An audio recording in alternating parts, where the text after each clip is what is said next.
everyone. This is Mallory Wood, Marketing Manager at mStoner, and I am excited to welcome you to today's webinar, What's Your Strategy for Content Strategy, Putting One Toe in the Water. So I just want to do a quick audio check to make sure that you can actually hear me. So if a couple of people wouldn't mind using the raise your hand feature in GoToWebinar, if the audio is coming through loud and clear, I would really appreciate it. Thank you. Oh, all the hands are raising. Fantastic. Thank you to the 15 of you who did that. All right, so before we get started, I have 3 housekeeping items that I would like to run through before I introduce our presenter. So first of all, today's webinar is being recorded, and assuming the technology works correctly, we are going to be able to post this within a couple days.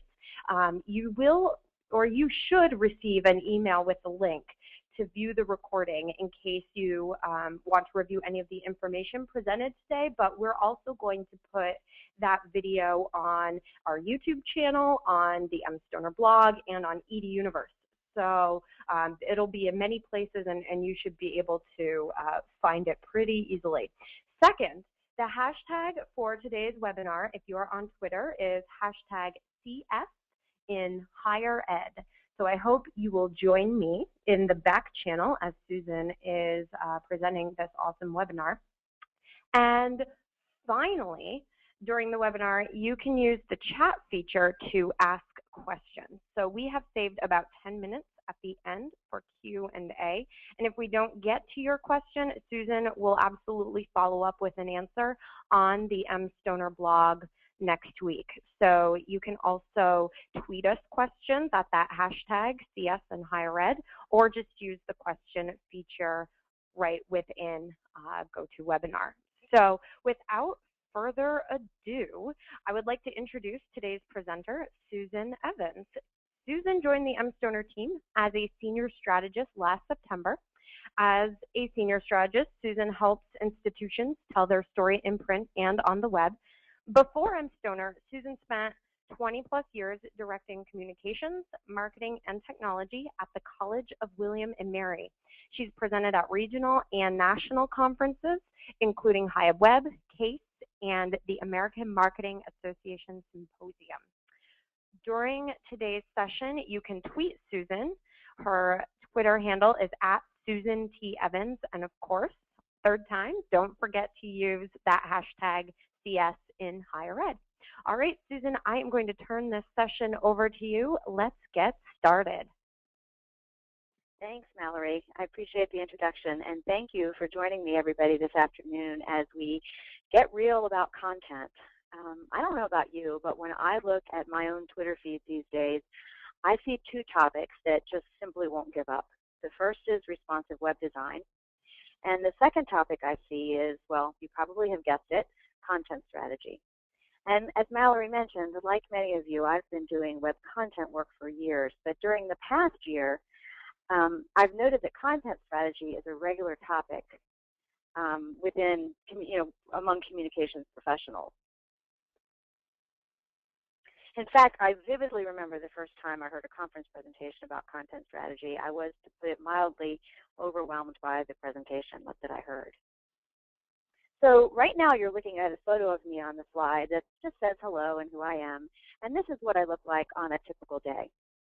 But this is what I looked like the first time that I understood the full scope of what some individuals recommend for content strategy. Frankly, I was shocked, and I controlled myself enough not to say what was running through my head during the conference session that I was attending. But I'll tell you now that those 2 thoughts were, do you really want me to do that?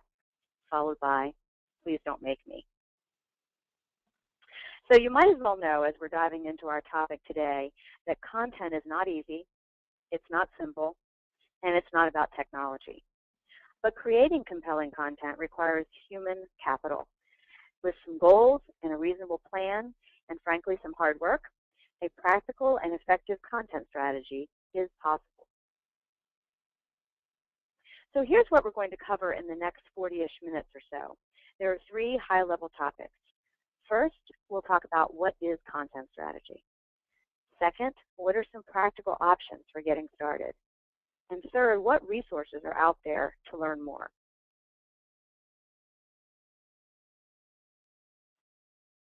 In her well-known book, published in 2009, Content Strategy for the Web, Christina Halverson writes that content strategy is a repeatable system that defines the entire editorial content process for a website development project. And she also states that content strategy plans for the creation and publication and governance of useful and usable content. I've read Christina's book and I recommend it. If you're interested enough to tune into this webinar today, I think the book Content Strategy for the Web is one you should probably read. But that said, what can we do with this definition? I think the concept of content strategy is a bit hard to get your head around. As I read more and heard more about content strategy, I wondered why I found the practice of it so disconcerting. I started to feel like I did back in college when I was writing a paper for a class, but I wasn't sure what my hook would be. I knew there was an assignment that I needed to take seriously, but it was hard to knock out 10 to 15 pages of content when I didn't know what point I was trying to make. In other words, if you don't understand your goal, how do you get started? And even though I certainly agree that the writing and information and photography on many EDU websites is often subpar, I know it's hard to make changes in large organizations. I don't know if any of you know the answer to this question. What's an organization if it is not organized? The answer is a university. I think our university context matters during a discussion about content strategy. How does a web team of 1 or 2 people get started? And even if you're part of a larger communications team, what can you take away from the practice of content strategy that's realistic and doable? And how do you explain what all of this means to your campus? I think that when you're trying to do content strategy in higher ed, you're bringing some baggage to the relationship. What do I mean by that? I mean that EDU websites are very, very large, with thousands and thousands of web pages. Some of the elements of content strategy, particularly around content audits, simply don't scale well in higher ed. Also, EDU websites serve many, many audiences. Consider that we're presenting information and trying to influence prospective students and parents and alumni and donors and current students and faculty and sometimes even legislators. Finally, resources for communications in higher ed are lean.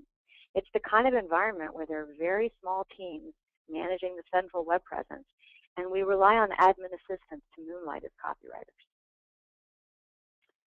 So we're less than 10 minutes into this webinar, and I think I've started to describe the cycle of frustration that exists for higher ed content. So let's circle back and consider the question, what problem are we trying to solve? Well, I think the problem we're trying to solve is that our content sucks. I know some of you are perhaps thinking it's not that bad. Well, then let's consider a couple of examples, or one example actually, of bad content. If you think about the about pages of most university websites, I use this example, frankly, because I think we all end up sounding like everybody else, and we don't use a lot of specifics. So let's look at content for a typical about page. Fill in the blank is dedicated to teaching that meets the highest standards of excellence, to conducting research that breaks new ground, and to turning knowledge into solutions for local, national, and global communities. The heart of our mission is preparing students to become productive members of society and good citizens of the world. I pulled this example from a real website, and I submit to you that you can fill in the blank with the name of your college or university, and this copy still works. Well, in other words, it describes you because it's pretty generic. I don't think it's particularly compelling. Now let's look at a couple of about pages where the content stinks.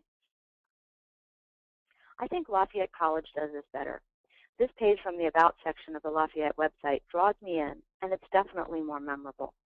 When the 19-year-old Marquis de Lafayette asked the King of France to finance his journey to assist in America's fight for freedom, the king refused. Lafayette secretly purchased his own ship, adding the words "Cur non," why not, to his family crest to serve as his motto.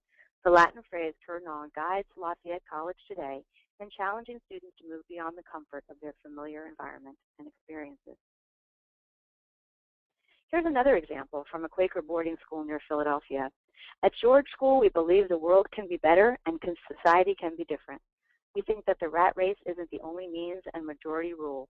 with minority suffering isn't the only method. It means that when you come here, you ponder life, truth, and knowledge itself. You'll read Wuthering Heights and reflect how a mid-19th century novel can make a contemporary statement. You'll compete in sports like lacrosse or softball. You'll write your own Canterbury Tale. You'll pantomime to learn ceramics, movie maker to learn physics, and the New York Times to learn economics. You may also blast music, build bonfires, and even learn to juggle.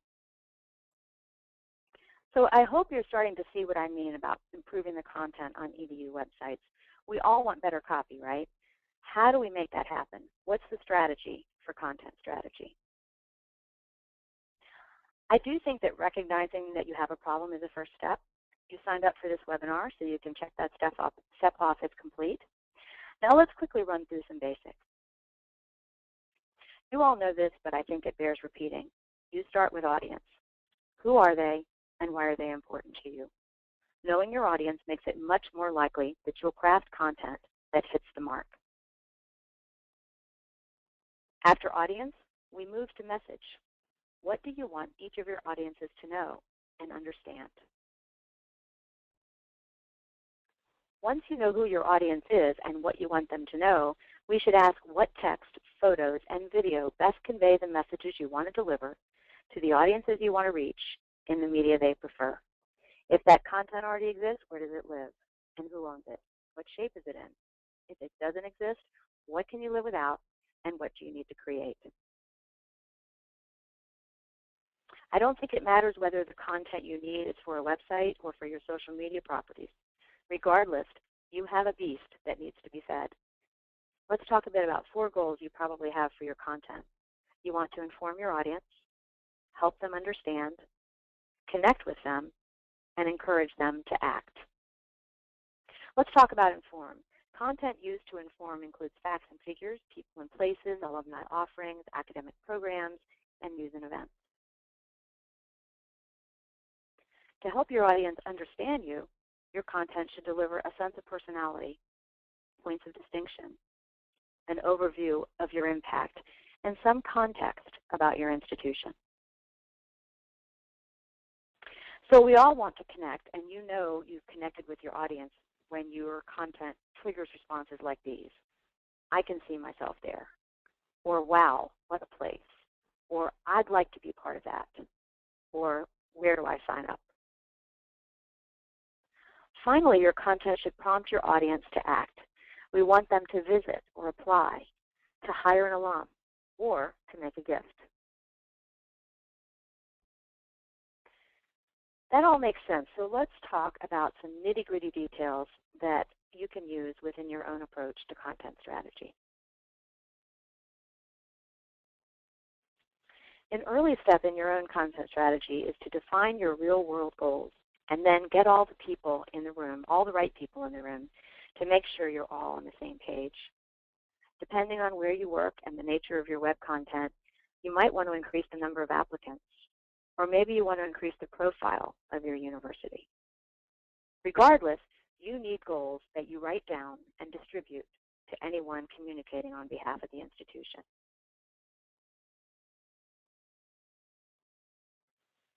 You should start to describe your audience by answering some questions about them.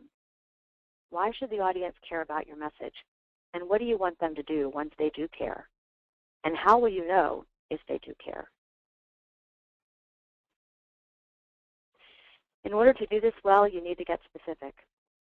Getting specific requires a little art combined with a little science. Here's what I mean. Your web and social content should straddle the line between concrete information and actions that you know your audiences expect and the story that you want to tell. So to put it another way, you should straddle the line between presenting specifics that you know visitors want to see and read and offering at the same time your targeted marketing messages and ideas that can influence your visitors in ways that they didn't expect.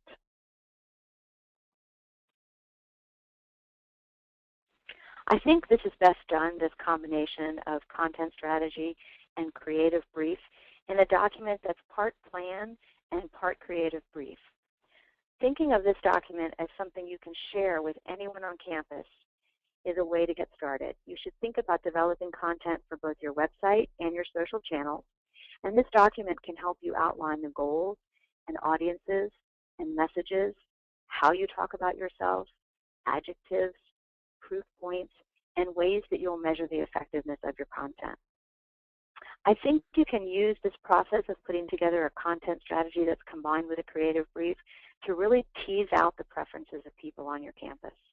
Perhaps you should consider writing some copy and sharing it with a few senior administrators. There's nothing like looking at a product to get people to express what their preferences are. They sometimes have a hard time doing that in the abstract.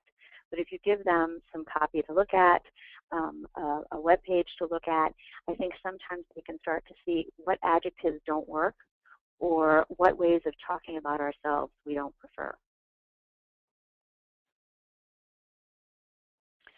So once you have a creative brief and a content plan in hand, you might need to map out your content by building an information architecture. And what I mean by that is that you need a structure for how you'll organize and label the content in your website so that you're presenting information in an intuitive and easy to find way. This is the kind of detailed map that I'm talking about. We put this together a while back for Trinity College. Don't make the mistake of just taking a bunch of Word docs and building a bunch of web pages with them. Before you start building and publishing a website, you need a big picture view of your content. You need a model for where different types of information is going to live within your site. And you also need to look at how you label things. You need to be certain that you're using words and language that's understandable by the external audience, not by the people who work at the university. If your information architecture looks like the organization chart of your colleges and universities, you've pretty much done it wrong. Because what we want to do is present information in the way that we know visitors want to find it, not in the way that we're organized. Because frankly, all of that is inside baseball. No 18-year-old knows what a bursar or a registrar is. So we're better off labeling the information architecture and labeling our menu and navigation using language and vocabulary that we know our external audiences can understand. So not only do you create an information architecture, but you need to think about this as a model that's going to be flexible enough so that when new content comes along, because it's going to, you're going to launch a website with an ideal information architecture and immediately have to figure out where to put something new. So you want your IA to be flexible enough that you know where to put future content. Often, though, you're in a position where you need to completely redo the information architecture for a larger website that is already existing and already is published. Sometimes you can create a new IA within a spreadsheet or an outliner tool to show visually where all the content will go. But if the site is large and in pretty bad shape, you might want to create your information architecture using a card sorting approach. And here's how to do that. First, you buy some index cards, and this is really high tech. And then you get some paper clips and rubber bands. And then for each page in the site, you write the page title on an index card. This is a great job for student workers, by the way. It can be a little bit overwhelming to think about a large website or the large section of a website with hundreds of pages and having to make an index card for each one. But once you've done that, once you have all of your index cards labeled and sorted like the website is currently, you go to a big conference table and you use the cards to lay out a structure that makes sense.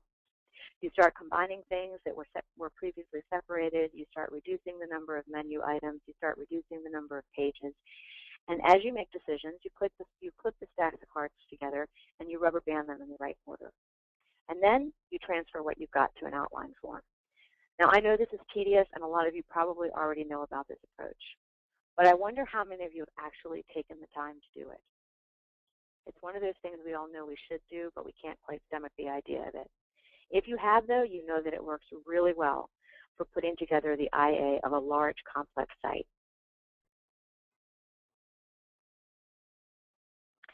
In addition to setting up an information architecture that works, you should also audit your existing content. By audit, I mean a plan for inventorying and evaluating what you have. One by one, you should review the content on existing web pages and answer these questions. Is it clear? Is it web ready? Is it usable? Is it on message? And is it actionable? And here's where I remind you of the shocked and disbelieving look on my face in the photo I showed you earlier. And now I say, remember that the perfect is the enemy of the good.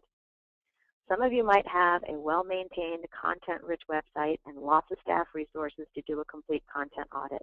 Maybe there are 2 of you who meet that criteria. And if that's the case, I say go for it. Do a complete top-to-bottom inventory of all your content. Maybe you even have the funds to hire a partner to conduct a content inventory. Again, if you do, go ahead. But for many of us, the web content we have is so bad and so disorganized that the effort spent on a complete audit would be a waste of time. Sometimes you're better off completely ignoring what you have and starting over from scratch.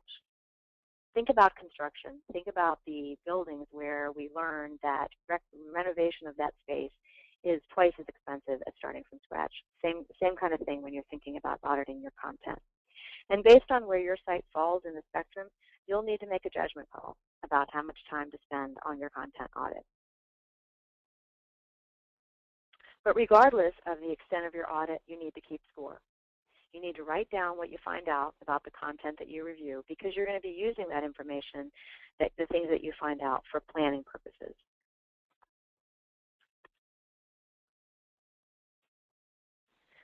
Some folks like to use a spreadsheet for a content audit, and it can be as simple as you'd like. Here's a sample that's set up for an audit of top-level landing pages in a website. Each page is scored in a number of categories. It's being scored by how clear it is, how web-ready it is, and how on-message it is. And then you can see we've color-coded. The greens are 5s, which means they're doing pretty well. And then you've got a few caution areas, and then a few reds that mean we've got some work to do. You can also score each page for things like whether or not there are clear calls to action, or whether or not the page needs writing or work. And as you learn more about content strategy, I think you're going to find out that incredibly comprehensive and detailed audits are sometimes recommended by content strategists. If you've already done some reading about content strategy, you probably know that these audits can include anything from purpose to content type to character count to broken links. Again, you may not have the resources to go this far, but just don't use the lack of enough resources to do a comprehensive audit as an excuse to do no audit at all. So let's pretend that you had a plan, you developed new content, and you relaunched your website. What happens next?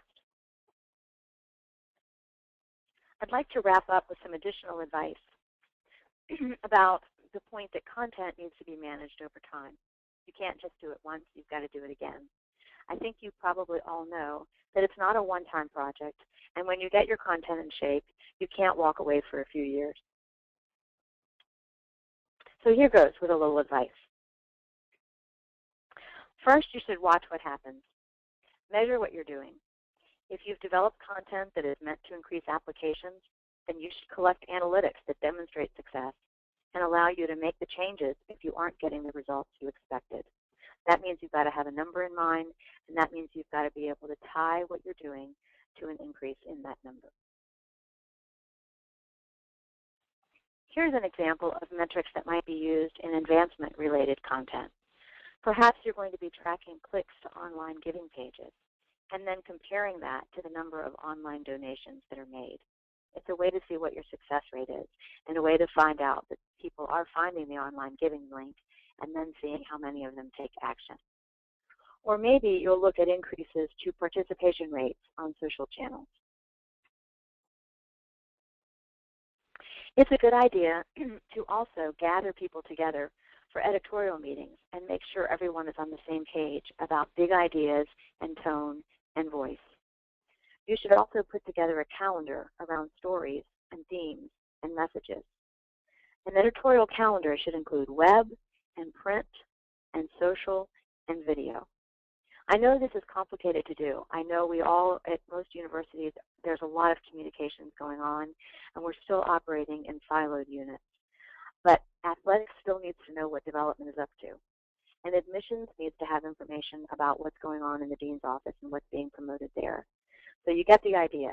The idea is to bring together the people who communicate on behalf of the institution and use anything if you can, these meetings or editorial calendars or just a database to keep track of the kinds of communication that's taking place each year and how you're all taking part in it. And that's one way to prevent some of the things that happen in a communication setting where you have a pretty decentralized approach, and we end up pretty much sending a lot of similar messages to our audiences because we're not sure what the other is doing. A lot of us are using content management systems for easy publishing, and those tools can also force web editors to focus on content and not design. That's one of the things I think is most powerful about a CMS.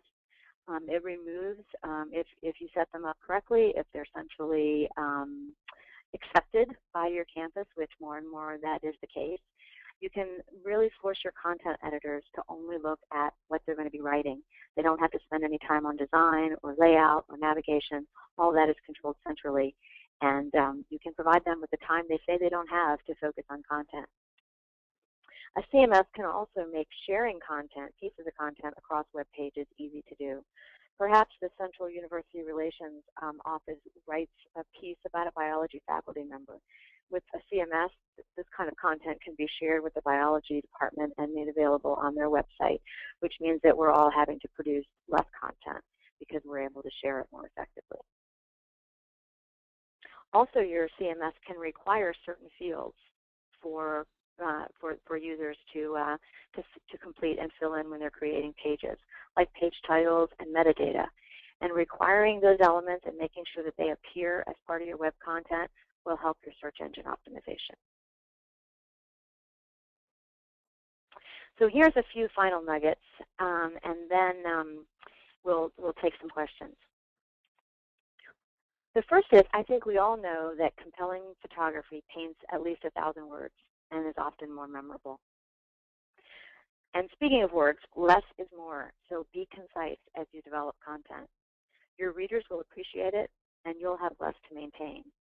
The trend is definitely less is more. Just because you can publish pages and pages of content doesn't mean you have to.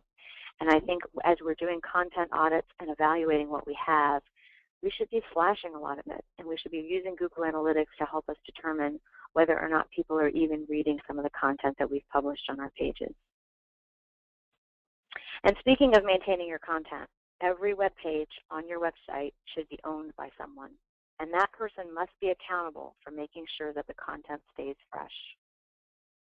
I know that it's hard to do this, especially during a web relaunch project where maybe you have the energy and have the resources to write a lot of new content, but the governance of that content becomes an afterthought. I would challenge you to do what you can to make sure that as you launch a site, you make it clear whether your central communications unit, your central creative services unit, marketing, an individual department, who is responsible for every page on your website, and make sure that person knows that it's their job to keep the content fresh.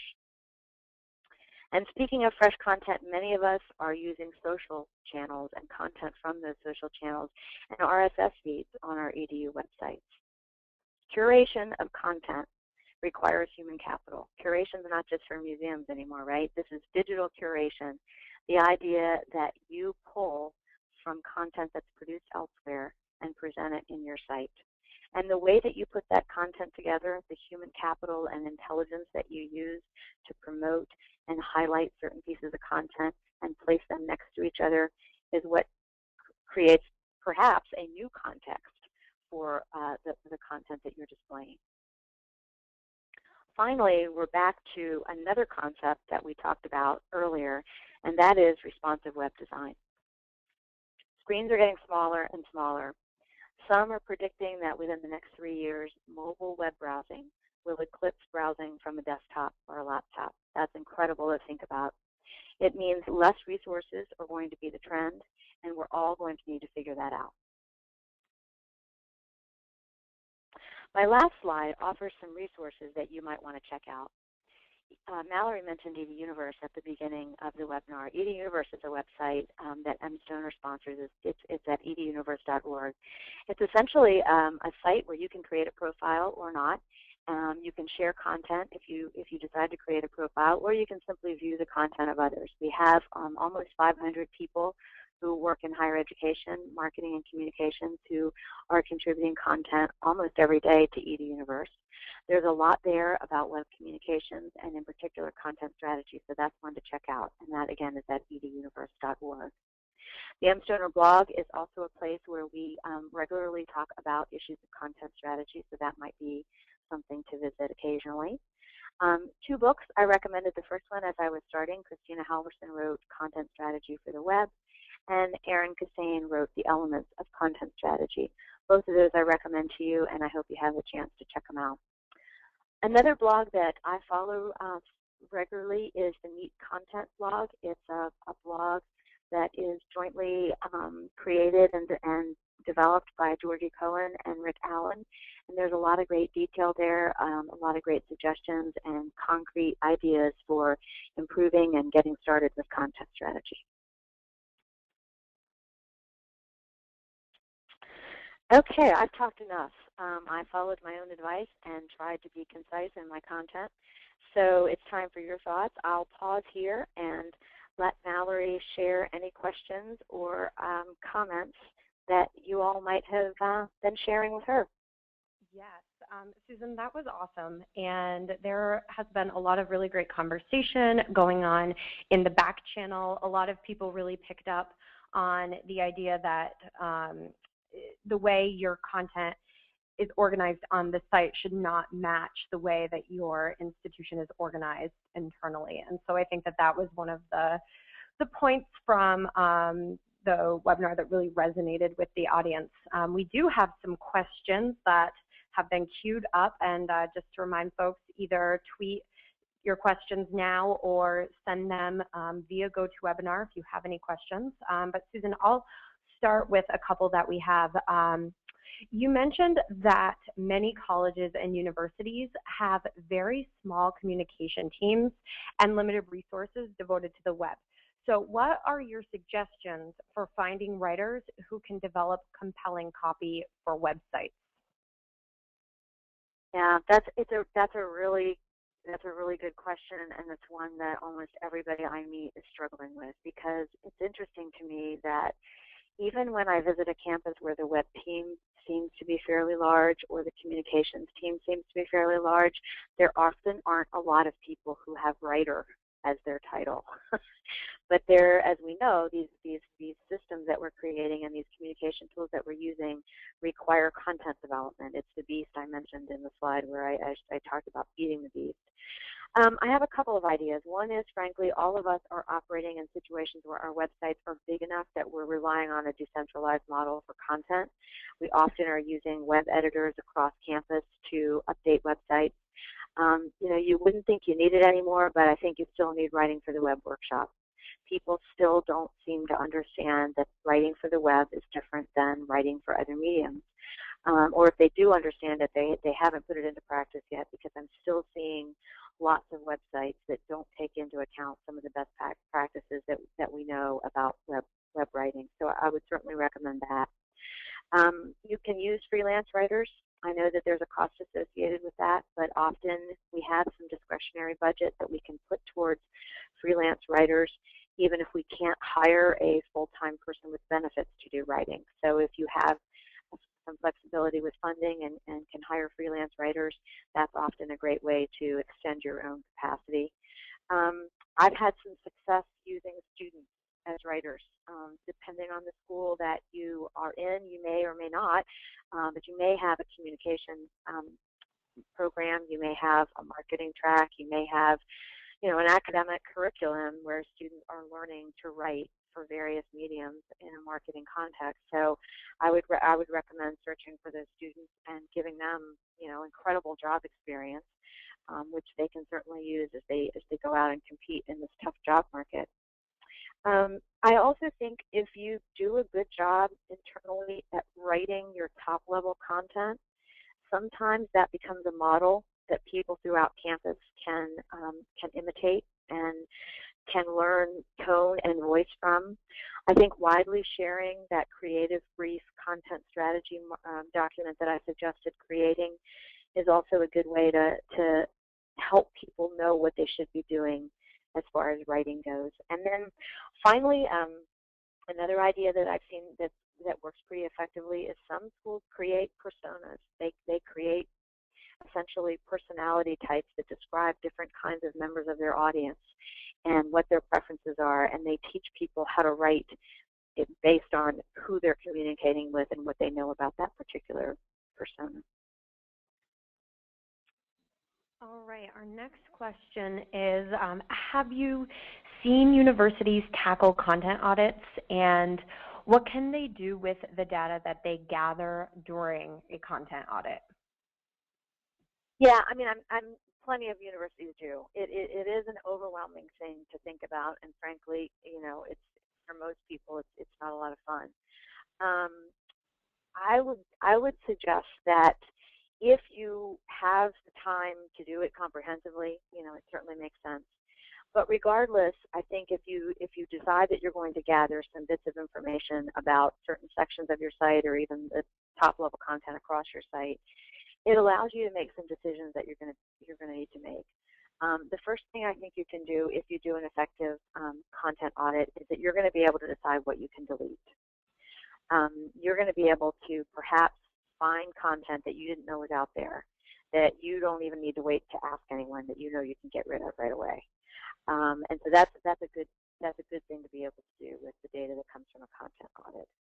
The other thing I think you can do is start to prioritize.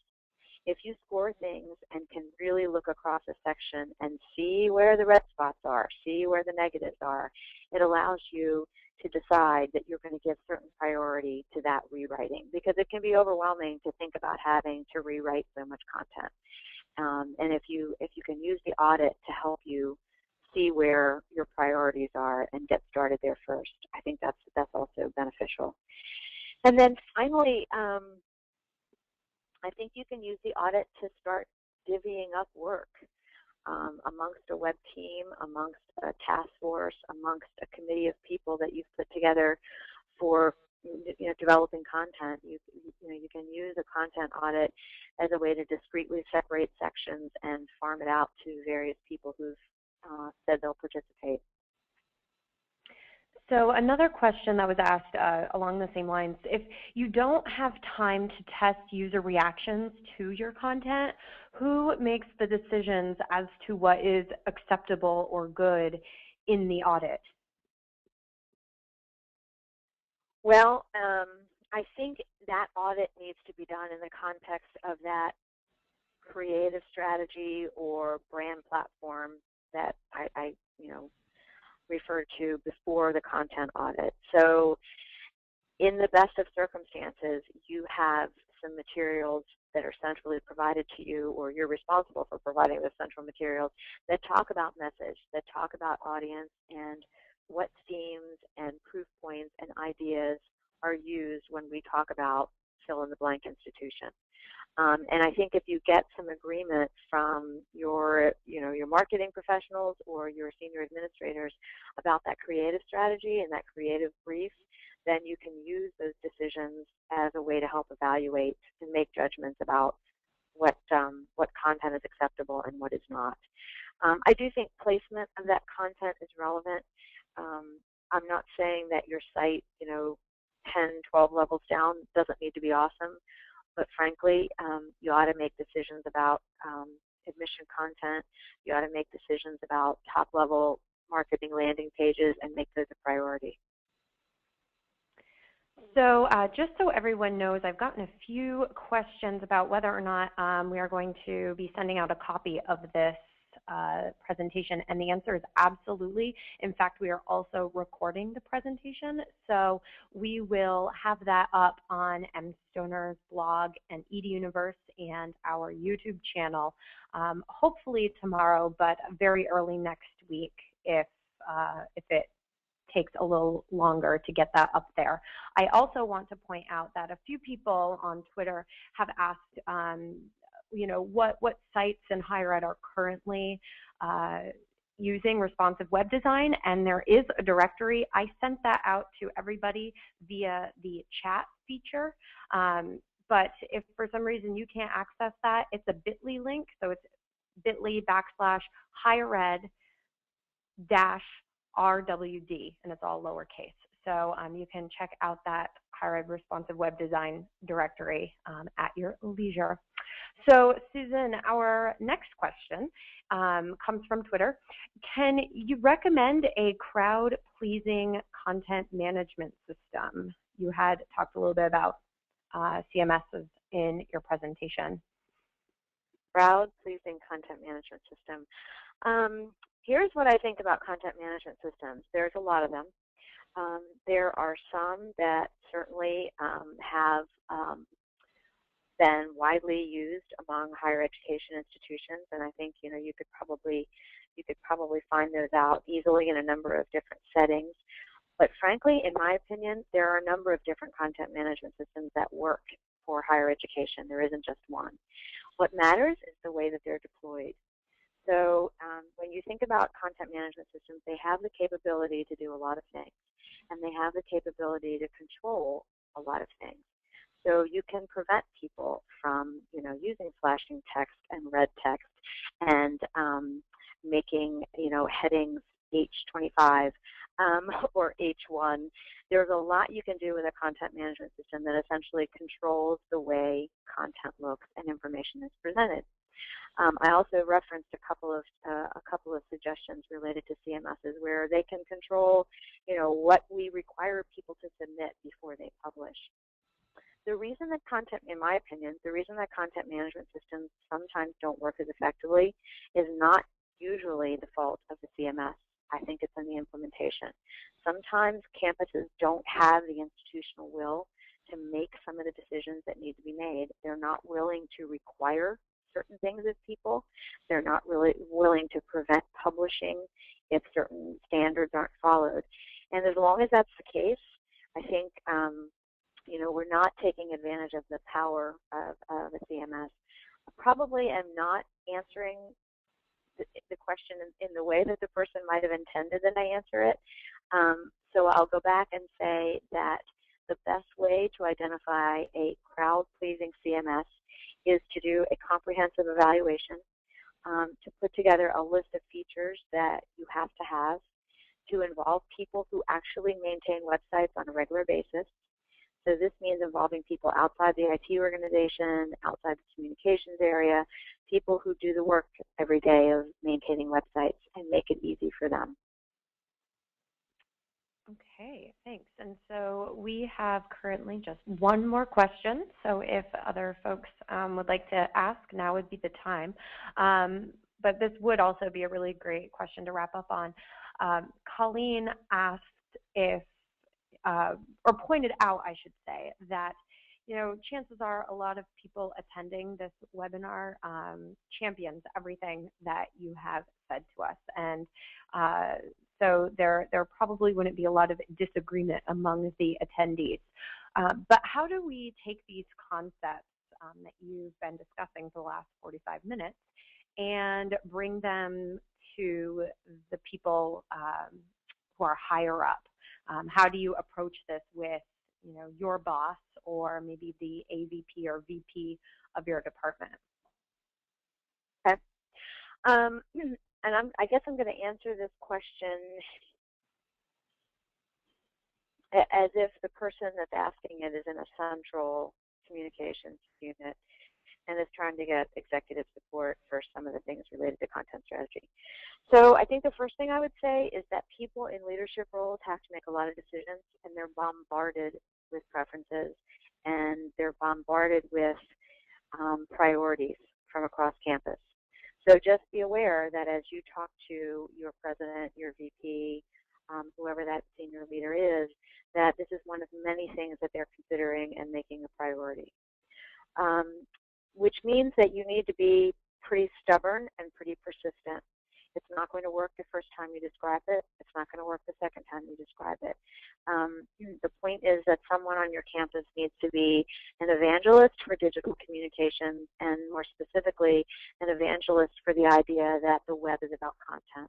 The web is not about what color it is or what font we choose or what typeface we choose and how large that is. Certainly design matters, but at the end of the day, what we're trying to do is communicate with audiences. And I think there's not an easy answer to the question, but I think the marketing unit, the folks who are responsible for the web, need to be in a part of the organization where there's a leader who's willing to say over and over to senior administration that this is a priority and this is important. I also think small successes can help make the case. So I think some of the metrics that I mentioned early on, if you can do some good work on sections of a website or on microsites or smaller aspects of your web presence first, and then demonstrate success to your senior leadership, that often can help make the case. Awesome. Well, Susan, thanks so much for presenting this webinar today, and thank you everyone for attending. As you leave the webinar, there will be a very short survey after you log out, and I really encourage you to take a few seconds to do that. If you are interested, our next webinar next month is on SEO, finding a best practice approach, and our creative director, Mark Sheehy, will be leading that session.